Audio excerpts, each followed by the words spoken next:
China's latest airborne early warning drone, the WZ-9 Divine Eagle, has completed its maiden test flight, signaling advancements in the nation's unmanned aerial capabilities.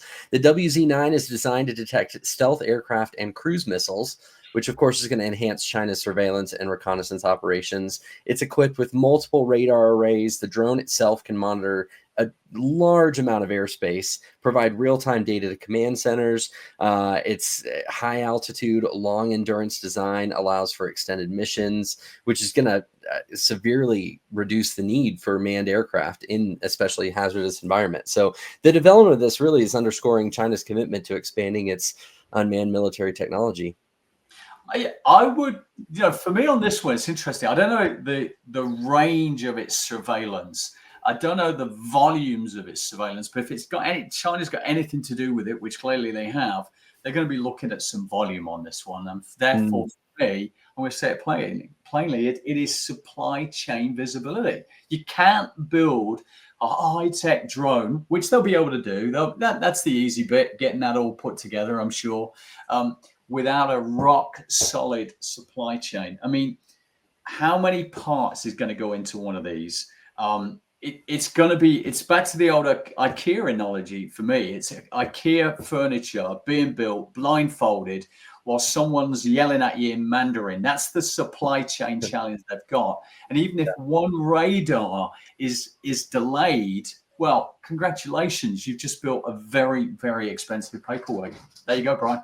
Supply chain visibility. That's what you're going with here? I mean, I'm going there. I'm going to say that's almost as crazy as some of the speculations about these videos, because right now all we have are some videos that have been posted on social about this. There's no official press release, so all of this is speculation here, and no one knows, is this fully autonomous, is it semi-autonomous? This was a test flight.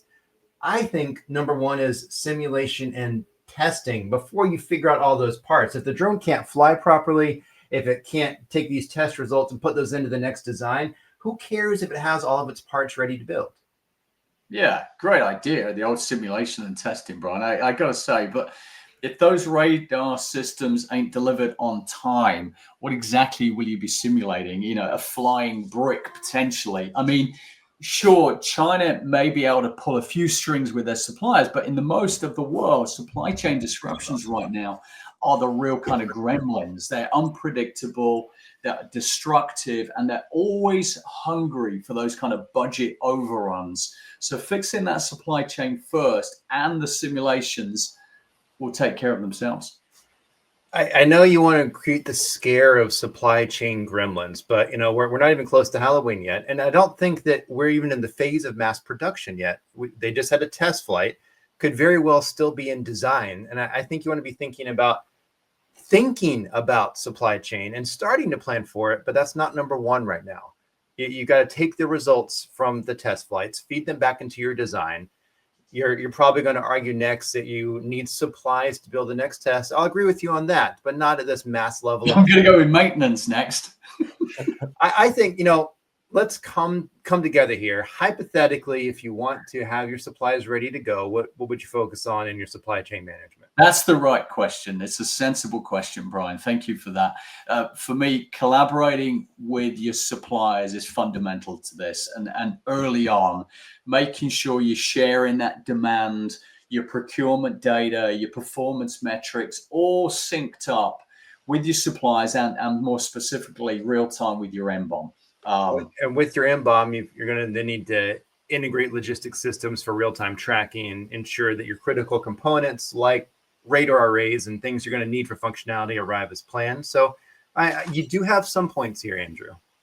I've got plenty of points here, Brian. I've also going to come in with MRP integrations got to be done, making sure you've synchronized all of those material requirements, all of those procurement orders, making sure your inventory data is all present and real time so that you minimize any delay potential and optimize then your production and into your manufacturing. So demand forecasting is critical in the critical thread. It's something we always want to make sure is integrated in there to make sure all of those components are there, ready to roll into production.